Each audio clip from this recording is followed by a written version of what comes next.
वाह, क्या आईपीओ है।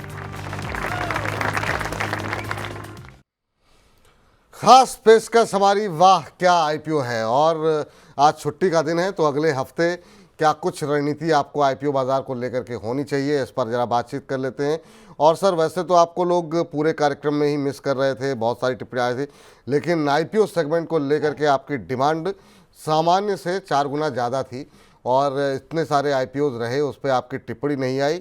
लोगों के अंदर काफ़ी बेचैनी इस बात को लेकर के थी। तो अगले हफ्ते जो आईपीओस खुलने वाले हैं, कम से कम उस पर जो है हम चाहेंगे कि आज आपकी टिप्पणियां हो जाएं और जो खुला हुआ आईपीओ है उस पर भी थोड़ी बात करेंगे। शौर्य के साथ शुरुआत करते हैं। शौर्य, कहाँ से शुरुआत करना चाहेंगे आप? ये जो पहले खुला है वो उसी पे देख लेते हैं क्या हाल चल रहा है। जैसे लॉजिस्टिक्स की कंपनी है जिंका लॉजिस्टिक्स, जैसे पूरे आईपीओ बाजार के लॉजिस्टिक्स की हालत अच्छी नहीं है। इसी तरह से कंपनी जो है इसकी भी हालत इतनी अच्छी नहीं चल रही है, क्योंकि 2 दिन हो गए और सब्सक्रिप्शन केवल 32% ही हुआ है, यानी 0.32 टाइम्स हुआ है और ग्रे मार्केट में बिल्कुल भी प्रीमियम मिलता हुआ नज़र नहीं आ रहा है। तो यानी जिंका लॉजिस्टिक्स में भी बहुत अच्छा रिस्पांस देखने को नहीं मिल रहा है। जी, जिंका लॉजिस्टिक्स सर, आईपीओ बाजार थोड़ा सूना पड़ा हुआ है और वहाँ पर हम देख रहे हैं कि इस समय जो है उत्साह नहीं देखने को मिल रहा है। तो जो अभी हाल के 2 आईपीओ गए हैं जिसकी लिस्टिंग हो गई है उस पर भी थोड़ी सी बात करेंगे आपसे, लेकिन पहले जिंका पे बात कर लेते हैं। जिंका कैसा लग रहा है सर आपको? और अभी जो एक दिन बचा हुआ है 18 तारीख को, क्या लगता है आपको कि लोग लौटेंगे और भविष्य इसकी लिस्टिंग किस तरीके से हो सकती है? ये जरा लोगों की, ब्रोकर्स की राय जरा दर्शकों को बता दें। स्वास्थ्य का और एसबीआई सिक्योरिटीज़ की राय है अवॉइड करने की। अरिहंत और मारवाड़ी फाइनेंशियल सर्विसेज कह रहे हैं सब्सक्राइब करें। और आनंद राठी रिसर्च और कैनरा बैंक सिक्योरिटीज़ की राय है कि अगर अप्लाई भी कर रहे हैं तो लंबी अवधि का रखें नज़रिया। जिंका पे सर आपका व्यू क्या है? पहली बात, लॉन्ग टर्म के लिए आईपीओ के तहत सब्सक्रिप्शन क्यों करना चाहिए? अपने सबकी आदत ये हो गई है, लिस्टिंग गेन्स के लिए अप्लाई करते हैं, 1 दिन 2 दिन में निकल जाते हैं। तो जब व्यू 1 या 2 दिन के लिए पॉजिटिव नहीं है तो अप्लाई करना छोड़ दीजिए, लिस्ट होने दीजिए, तब तय करेंगे क्या करना है। अब कंपनी के ऊपर आते हैं। जो चीज मुझे पसंद नहीं आई, इसकी मार्केट कैप कंपनी की है 4,800 करोड़, इसका रेवेन्यू है 300 करोड़ के आसपास और ये कंपनी लॉस मेकिंग है। ये कंपनी ये भी बोलती है कि मेरे पास 27% मार्केट शेयर है। तो ये 27% मार्केट शेयर होने के बावजूद अगर कंपनी पैसा नहीं कमा रही तो क्या वो 40%, 45%, 50% मार्केट शेयर मिलने के बाद कमाएगी? इस चीज का मुझे अभी तक कोई एक स्पष्टीकरण या एक ढंग का जवाब नहीं मिला है। दूसरा जो मेरे को बड़ा नेगेटिव लग रहा है, कमर्शियल व्हीकल फाइनेंस की कम से कम 200 कंपनियां हैं जो भारतवर्ष में एक्सचेंज के ऊपर लिस्टेड है। ये कंपनी एक प्लेटफॉर्म कंपनी होते हुए, एक मॉडर्न एज की कंपनी होते हुए, ये घिसे पिटे धंधे में जो बहुत ही कंपेटिटिव है उसमें क्यों घुसना चाहती है, पैसा उसमें क्यों निवेश करना चाहती है, ये मुझे नहीं समझ में आया। और अगर वहीं पर ये निवेश करना चाहती है तो इतने महंगे वैल्यूएशन में इसमें मैं क्यों इन्वेस्ट करूं? श्रीराम ट्रांसपोर्ट फाइनेंस में क्यों नहीं पैसा लगाऊं? नहीं, बहुत ही अच्छा लॉजिक सर आपने दिया यहाँ पर कि अगर इसमें क्यों निवेश करें, फिर बाकी में सही बात है, जो दूसरे विकल्प मौजूद हैं उसमें करना चाहिए। सर, ये शायद यही कारण है कि सब्सक्रिप्शन के आंकड़े बहुत सुस्त दिखाई दे रहे हैं। तो ऐसे में क्या आपको लगता है ये आईपीओ सफल हो पाएगा? हालांकि हुंडई में भी हमने देखा कि लोगों को रिटेल निवेशकों की उतनी आवश्यकता नहीं होती है, वो बाद में कहीं ना कहीं क्यूआईबी से सब्सक्रिप्शन पूरा हो जाता है आंकड़े का नंबर। तो जिंका से क्या उम्मीदें हैं, सब्सक्राइब हो पाएगा पूरा? सर, सब्सक्राइब हो या नहीं हो, अपने को उस चीज की चिंता नहीं करनी चाहिए। अपने को निर्णय ये लेना है कि छोटे निवेशक इसमें पैसा लगाए या न लगाए। मेरे ख्याल से जैसे आपने ये सवाल के सबसे पहले पूछा था कि रुचि नहीं है, थोड़ी सी सुस्ती है, छोड़ दीजिए, दूसरे कोई गर्म आईपीओ में पैसा डालेंगे। छोड़ दीजिए। तो अभी अगर आप लोग अगले हफ्ते के लिए जिंका में अभी तक वेट कर रहे हैं कि नहीं ठीक है आखिरी दिन लगाएंगे, तो मत लगाइए, पैसे फंस जाएंगे, फिर क्या फ़ायदा है उसके लिए, और धंधा भी नहीं समझ में आ रहा है। तमाम सारे जो कंसर्न है वो आपको बता दिए गए। लेकिन सर अभी हमने देखा कि एक दो लिस्टिंग जिस पर आपसे बात नहीं हो पाई, उसमें एक तो स्विगी का IPO रहा, हालांकि आखिरी आते आते हमने देखा कि सुस्त लिस्टिंग के बाद फिर पॉजिटिव हो गया था। अभी चूंकि जो बाज़ार में लिस्टेड कंपनी है स्विगी के नाम से, उसमें क्या करंट वैल्यूएशन पे आपको अच्छी लग रही है? और जोमेटो और स्विगी में से चुनना हो तो क्या आप स्विगी चुनेंगे? जो लोग अभी भी होल्ड कर रहे हैं IPO को, उन्हें क्या निकल जाना चाहिए या फिर बने रहना चाहिए, पोर्टफोलियो में रखना चाहिए स्विगी? क्योंकि आपसे बात हो नहीं पाई थी लिस्टिंग के आसपास। दूसरे सवाल का जवाब पहले देता हूं। अगर आपको जोमेटो और स्विगी के बीच में कंपैरिजन करना है तो जोमेटो फिलहाल के मौजूदा सिचुएशन में बेहतर लगती है स्विगी से। दो कारण, एक वो F&O में आ रहा है 10-12 दिन के बाद, और उम्मीद जताई जा रही है कि शायद फरवरी में वो F&O से इंक्लूड करके निफ्टी 50 में भी आ जाएगा। ये कंपनी के लिए एक पॉजिटिव न्यूज होती है, जिसके कारण मेरी फर्स्ट प्रेफरेंस जोमेटो होगी बनिस्पत स्विगी के। अब आ जाइए आपका दूसरा सवाल कि इस कंपनी में क्या लगता है। लिस्टिंग हो गई, सब कुछ हो गया, लेकिन इसका जो अनलिस्टेड में जो इक्विटी बाहर खड़ी है वो बहुत बड़ी है। तो इसमें जैसे जैसे समय निकलेगा, 45 दिन के बाद में एंकर का माल फ्री होगा, 6 महीने के बाद में जो ये जितने अनलिस्टेड शेयर अलॉट हुए हैं, जिसकी मात्रा काफी बड़ी है बनिस्पत IPO के, वो सब शेयर फ्री हो जाएंगे। तो अचानक आपको इसमें फ्लोटिंग स्टॉक जो होता है वो 3-4 गुना बढ़ जाएगा, जिसके कारण बाजार में कोई भी तेजी होती है तो सप्लाई बहुत बढ़ जाएगी। वो एक शेयर के लिए बहुत बड़ा नेगेटिव है। सर अभी आपने जोमेटो स्विगी को कंपेयर करा तो जोमेटो पॉजिटिव हो चुका है, उसके प्रॉफिट आने लगा है और बाजार में उसने अपने कैपेबिलिटी दिखा दी है, तो काफ़ी सारे फैक्टर्स ऑलरेडी फैक्टर इन हो चुके हैं। लेकिन स्विगी के केस में अभी एक तरह से कहें तो पोटेंशियल है, मतलब उसके बिजनेस में अपफ्रंट कॉस्ट लगे, क्योंकि उन्होंने सारा कंबाइन करके अपना बिजनेस करा है सुपर ऐप पे, जिसमें अपफ्रंट कॉस्ट आते हैं, बाद में हम देखते हैं कि पॉजिटिव होता है। तो क्या आपको लगता है कि उस तरीके से ये चीज़ इतनी फैक्टर नहीं हुई है? तो स्विगी में पोटेंशियल है कि जब इसके रिजल्ट देखने को मिलेंगे और कंपनी आगे फायदा देगी तब प्रॉफिटेबल होती हुई नजर आएगी, क्योंकि जोमेटो के तो एक तरह से कहें मोस्टली चीजें फैक्टर ऑलरेडी हो चुकी हैं, स्विगी में भी इतना नहीं लग रहा कि फैक्टर हुई हैं चीजें। सवाल बड़ा अच्छा पूछा है शौर्य आपने, लेकिन दो चीज ध्यान में रखिए कि उम्मीद है और हो रहा है जी।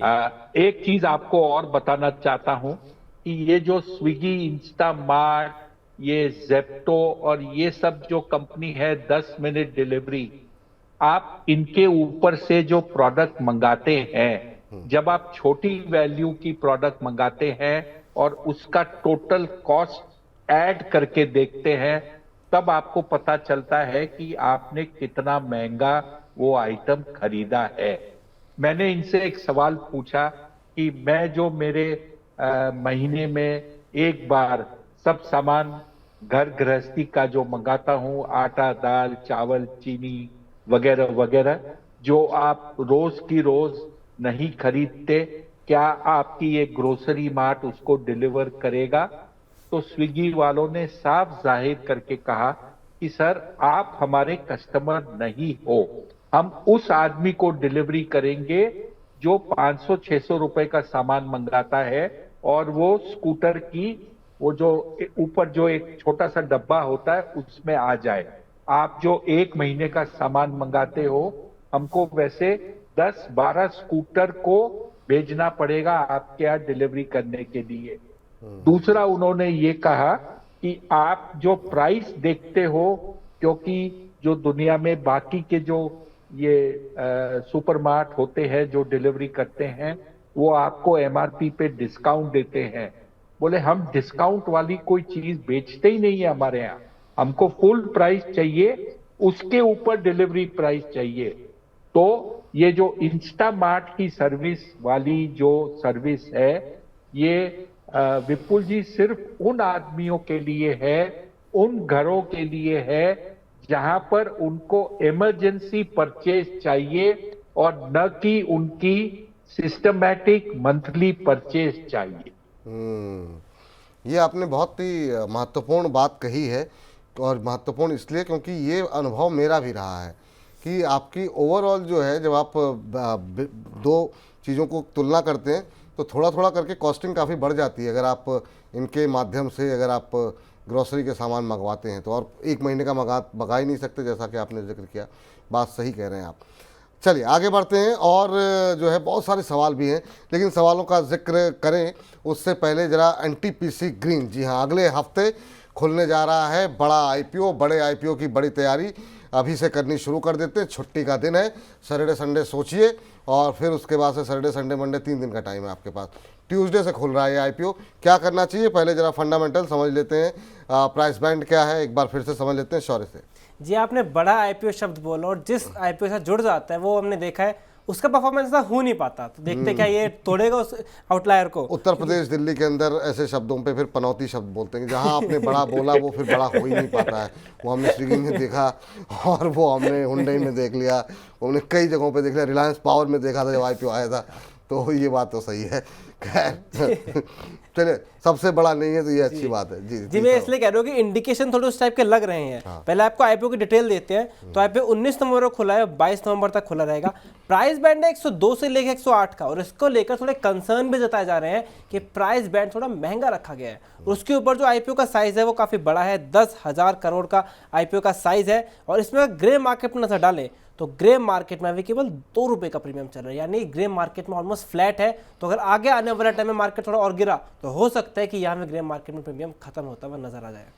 ये ग्रे मार्केट को हुआ क्या, आज से अगर मुश्किल से मुझे याद है, अगर ज़्यादा पीछे नहीं जाएं, 15-20 दिन 25 दिन पहले ही पीछे चले जाएं, तो अरुण जी जब हम आपके साथ कार्यक्रम करते थे 100% जो है ग्रे मार्केट प्रीमियम हुआ करता था, 70% ग्रे मार्केट प्रीमियम हुआ करता था। 50 से नीचे तो मुझे याद भी नहीं आता कि मतलब जल्दी कम देखने को मिलता था, और पहले ही दिन आईपीओ पूरी तरीके से सब्सक्राइब भी हो जाया करता था। ये जो थोड़ा 2-3 आईपीओ की चाल थोड़ी सी बिगड़ी, क्या पूरा सेंटिमेंट खराब हो गया प्राइमरी मार्केट का? क्या एनटीपीसी ग्रीन वो आईपीओ है जो प्राइमरी मार्केट का सेंटिमेंट सुधार सकता है? क्योंकि पीएसयू से जुड़ी हुई कंपनी है और मतलब काफ़ी उम्मीदें इससे भी हैं, तो उम्मीदें पूरी करेगा क्या एनटीपीसी ग्रीन? तो विपुल जी, सबसे पहले आपने जो ये आईपीओ और ग्रे मार्केट की बात की, उस पे एक सेंटेंस, एक वाक्य बोलना चाहता हूं। बाजार में आईपीओ मार्केट में फटीग फैक्टर आ चुका है। पहले दिन आईपीओ भर जाता था रिटेल और एचएनआई से, अब तीसरे दिन जाकर कहीं भरता है, अगर भरता है तो। इसका कारण 2 है। एक, पहले निवेशक की कंप्लेंट होती थी अप्लाई करो शेयर नहीं मिलता। हुंडई के आने के बाद में अप्लाई करो, जितना अप्लाई करो उतना शेयर मिलता है। ये एक परिवर्तन हो गया। दूसरा परिवर्तन ये है कि ग्रे मार्केट का जो प्रीमियम अप्लाई करने के पहले होता है, लिस्ट होने पर उससे कुछ अलग हो जाता है और आपको उसमें नुकसान होता है। ये दोनों कारण इतनी भरमार आईपीओ की, और कहीं पर भी ये संख्या कम नहीं हो रही है। इसके कारण लोगों को, बोलते हैं ना, आईपीओ से थोड़ी थकावट लग रही है, कमजोरी देखने को मिल रही है, और अब वो फील गुड फैक्टर नहीं रहा। अब आ जाइए दूसरी बात। लोगों को लगा था कि जिस हिसाब से इरिडा आया था उस हिसाब से इस कंपनी में भी हमको मुनाफा होने की संभावना है। एक तकनीकी बात सभी दर्शकों को बताना चाहता हूं। ये गवर्नमेंट ऑफ इंडिया की कंपनी डायरेक्ट नहीं है, ये एनटीपीसी की कंपनी है, जिसमें गवर्नमेंट ऑफ इंडिया या जो प्रेसिडेंट ऑफ इंडिया है उसकी हिस्सेदारी है। ये उस एनटीपीसी की एक सब्सिडियरी है, इसलिए ये इश्यू की जो प्राइस है वो एनटीपीसी का बोर्ड नक्की करता है और उसको डायरेक्ट करता है मिनिस्ट्री ऑफ एनर्जी। जो इरिडा के केस में जो हुआ था वो दीपम जो बॉडी है जी। वो डिसाइड करता है। दीपम ये ध्यान में रखता है कि छोटे निवेशक, आम निवेशक, उनको 2 पैसे का मुनाफा आए। ये मैं एग्जाम्पल सिर्फ इसलिए दे रहा हूं कि कई लोगों ने मुझे पूछा कि गवर्नमेंट की इश्यू इतनी महंगी क्यों आ रही है, इसलिए ये स्पष्टीकरण देता हूं। ठीक। अब आ जाइए, कंपनी को देखना कैसे चाहिए। एनटीपीसी के पास जो प्रोजेक्ट्स थे सोलर और विंड में, वो इन्होंने इस नई कंपनी को ट्रांसफर किया और अब ये प्रोजेक्ट और नए प्रोजेक्ट जो एनटीपीसी ग्रीन लगाने वाला है उसको लेकर ये कंपनी आ रही है। फिलहाल इसके पास में कुछ 3300 मेगावाट इन ऑपरेशन है और 13,500 के आसपास ये नए प्रोजेक्ट अगले 1.5 से 2 साल में लगाएगा। जब ये लगकर चालू हो जाएंगे तो 18,000 या 16,000, 17,000 मेगावाट में ये देश की सबसे बड़ी लिस्टेड एंटिटी हो जाएगी। लेकिन तब तक 2 साल तक आपको ये लगेगा कि इसके वैल्यूएशन थोड़े महंगे हैं। अगर आप वाकई में लंबी अवधि के लिए निवेश करना चाहते हो तो लिस्टिंग के बाद आप देखकर बाजार से खरीद सकते हैं। शायद वो आपके लिए सबसे बढ़िया विकल्प होगा। और अगर लिस्टिंग पर ही फोकस हो सबका, तो जिनका फोकस हो, क्या वहाँ पे रिस्क लेना चाहिए लिस्टिंग गेन के लिए या फिर नहीं लेना चाहिए? सर, ग्रे मार्केट इंडिकेट करता है लिस्टिंग गेन है नहीं। जी। बाजार ने कहीं पर भी टर्न अराउंड के संकेत नहीं दिए हैं। ये शेयर अगले हफ्ते इशू खुलेगा। लिस्ट होते होते ये दिसंबर का महीना आ जाएगा। जल्दबाजी लिस्टिंग गेन की क्यों करते हो? लिस्ट होने के बाद में नफा नुकसान कर लेंगे। ठीक, क्योंकि वो इसलिए सवाल था ना सर कि क्योंकि हमने देखा स्विगी को लेकर के ग्रे मार्केट प्रीमियम जो है वो 0 हो गया था, बीच में निगेटिव हो गया था, फिर वो 5-6% प्रीमियम पे लिस्ट हुआ और उसके बाद से फिर हमने देखा कि 1-2 दिन के अंदर 17-18% के आसपास का रिटर्न लोगों को मिल गया। तो ऐसे बाज़ार में अगर 17-18% का प्रीमियम मिल जाता है तो बुरा नहीं है। तो क्या ये एनटीपीसी से भी एक्सपेक्ट कर सकते हैं स्विगी जैसा? सर, आपने जो नंबर बोला वो उम्मीद अगले 1 हफ्ते में लिस्टिंग के बाद मिल जाए, ऐसी उम्मीद नहीं है। ऐसी उम्मीद नहीं है। ठीक, तो ठीक, ठीक। हाँ जी, तो हाँ जी, तो लिस्टिंग गेन के लिए तो नहीं बिल्कुल ट्राई करना चाहिए।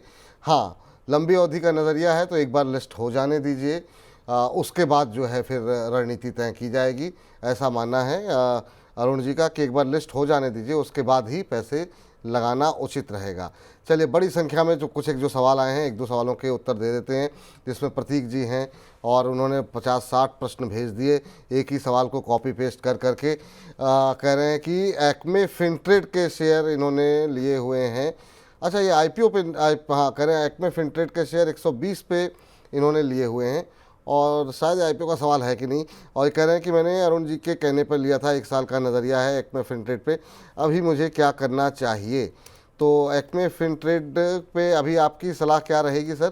क्या बने रहें, निकल जाएं? आपकी टिप्पणी कोई करना चाहेंगे आप? सर, एक्मे फिनट्रेड पे मैंने शॉर्ट टर्म का एक कॉल दिया था जब इस शेयर का भाव इश्यू प्राइस के नीचे चला गया था कि यहां पर आपको एक बाउंस मिल सकता है। प्रीमियम के ऊपर खरीदने की मैंने सलाह कभी नहीं दी थी और ये शेयर को लिस्ट हुए मेरे ख्याल से 1 से 1.5 महीने से ज्यादा हो चुका है। ठीक, तो अभी अगर मान लीजिए इनके पास बना हुआ है, जिनके पास, या जैसे इन्होंने जो सवाल भेजा है, तो क्या अभी बने रहें या निकल जाएं? कोई विकल्प आप क्या देंगे? 1 मिनट सर, वो भी बता देता हूं। हाँ, कि मतलब चूंकि अब इन्होंने मान लीजिए आपकी बात नहीं मानी या समझने में इनसे भूल हो गई, लेकिन अब इनके पोर्टफोलियो में पड़ा हुआ है, तो स्ट्रेटजी, रणनीति क्या होनी चाहिए इनकी? और इसके अलावा अगर देखिए तो हमारे पास वारी एनर्जीज़ को लेकर बहुत सारे सवाल आ रहे हैं और लगातार आ रहे हैं। वारी एनर्जीज़ को लेकर के लोग जानना चाहते हैं कि अभी यहाँ पर क्या करना चाहिए। अगर आपको शेयर मिला हो तो सर आगे बढ़ें क्या, या वेट करेंगे अभी थोड़ा? मैं आप आगे बढ़िए, तब तक मैं खोज के आपको बताता हूँ इसका। ठीक है अगला सर, ठीक। सवाल पूछिए। हाँ, अगला सवाल जो है जो है हमारे पास भेजा गया है वारी एनर्जीज को लेकर के। माफ़ कीजिएगा, काफ़ी लोगों की टिप्पणियां हैं कि अभी क्या करना चाहिए।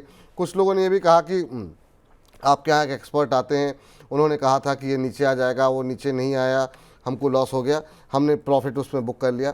ये जो एक व्यू है कि मतलब किसी एक्सपर्ट ने कहा और कि भाई थोड़ा सतर्क रहिए, बाज़ार अच्छा नहीं लग रहा है और हो सकता है ये भी नीचे आ जाए। अब वो नीचे नहीं आया, ऊपर चला गया, तो लोगों को इस नाराज़गी इस बात पे भी रहती है ऊपर क्यों चला गया। आपकी टिप्पणी क्या होगी वारी एनर्जीज को लेकर के? काफ़ी शानदार मूव देखने को मिला, फिर बीच में थोड़ा हल्का हुआ 3743 का हाई लगाने के बाद। आपकी टिप्पणी क्या होनी चाहिए अगर जिनके पास अभी भी पड़े हुए हैं और जो लोग, कुछ लोग, काफ़ी लोग नीचे आने के बाद फ्रेश एंट्री भी करना चाह रहे हैं?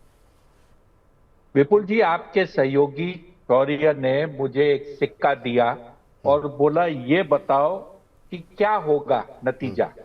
तो अगर मैं सिक्के को उछालता हूं तो दो ही नतीजे हो सकते हैं, या तो हेड्स या टेल। तीसरा नतीजा नहीं हो सकता। उसी तरह शेयर बाजार में शेयर या तो ऊपर जा सकता है या नीचे जा सकता है। तो 50-50 चांस है कि आप शॉर्ट टर्म में सही होंगे या आप शॉर्ट टर्म में गलत होंगे। अब आ जाइए वारी की अगर बात करें तो ग्रे मार्केट का प्रीमियम था इश्यू प्राइस जितना। 1500 में इश्यू आया था, 1500 का प्रीमियम चल रहा था, लिस्टिंग हुई 800 रुपए, 2300 रुपए पे। तो आप क्या मानोगे कि शेयर नीचे लिस्ट हुआ या ऊंचा लिस्ट हुआ? उम्मीद से तो नीचे लिस्ट हुआ। उसके बाद में चुनाव के नतीजे अमेरिका में आए, उसके पहले ये 2300 वाला हो गया 3800, और 3 दिन में 3800 वाला हो गया वापस 2700। तो ये जो वोलेटिलिटी है मेरे ख्याल से छोटे निवेशक की सेहत के लिए अच्छी नहीं है। और अगर किसी विशेषज्ञ ने आपको ये कहा कि ये शेयर से दूर रहो, तो उसका जो कहते हैं ना, उसकी तारीफ करनी चाहिए कि कम से कम वो ये समझ गया कि हार्ट पेशेंट के लिए ये शेयर अच्छा नहीं है। अब इस कंपनी के बारे में और एक चीज आपको बता देता हूं। इसको जो मुनाफा हुआ है बड़ा, वो इस चीज का हुआ है कि ये सोलर मॉड्यूल बनाकर अमेरिका को एक्सपोर्ट करता है। ट्रंप ने ये कहा है जब वो व्हाइट हाउस में बैठना शुरू कर देगा तो वो दुनिया में जहां से भी सोलर मॉड्यूल बनकर अमेरिका में इंपोर्ट होता है वो उस पर ड्यूटी लगाएगा। अगर वो ड्यूटी लग जाती है तो इस कंपनी ने जो पिछले साल और इस साल के 6 महीने में जो मुनाफा कमाया है वो लगभग आधे से कम हो जाएगा अगर ये टैरिफ लगती है, ड्यूटी लगती है। तो इसलिए इस कंपनी में इतनी बड़ी प्राइस वोलेटिलिटी देखने को मिली। ठीक सर। हालांकि एक एसएमई का आईपीओ भी है, लेकिन मुझे बार बार बताया जा रहा है कि समय आपने जो है काफ़ी ज़्यादा ले लिया है। सॉरी, थैंक यू, बहुत बहुत धन्यवाद आपका। छुट्टी के दिन आपने काफ़ी काम किया और इतने सारे अच्छे अच्छे नंबर आंकड़े आप लेकर के आए, बहुत बहुत शुक्रिया आपका। सर आपका भी बहुत बहुत धन्यवाद सर। आज के दिन गुरु पूर्णिमा के दिन अपनी तमाम व्यस्तताओं को छोड़ करके आप मनी 9 के साथ जुड़े, तमाम दर्शकों के प्रश्नों के उत्तर दिए आपने, और ऐसे ही समय बीच बीच में निकाला कीजिए सर। बड़ा सूनापन लगता है अगर आप नहीं आते एक हफ्ते तो अब आदत हो गई है कि हर हफ्ते आपके साथ कम से कम हफ्ते में एक दिन तो बिताया जाए। तो बड़ा अच्छा लगता है आपकी बातें सुन करके और जो सलाह आपकी रहती है उसको सुन करके। बहुत बहुत शुक्रिया। कोई डिस्क्लोजर देंगे सर? सर डिस्क्लोजर, मैंने कोई इंडिविजुअल स्टॉक को रेकमेंड नहीं किया। जाते जाते वापस सभी दर्शकों को हाथ जोड़कर विनती करूंगा, ये ध्यान में रखिए कि बाजार में नया बुल रन ऊंचे लेवल पर शुरू नहीं होता, कहीं न कहीं और थोड़ी गिरावट आने वाली है, तैयार रहिए। इसका ये मतलब नहीं है कि आप पूरा पोर्टफोलियो बेचकर जीरो कर दें, लेकिन सोच समझकर पोर्टफोलियो को वापस बनाइए। लंबा समय है, बाजार आपको मौका देगा कमाने के लिए। और दूसरी चीज, एक्सपेक्टेशन को टेपर डाउन कीजिए। वाह, क्या आईपीओ है।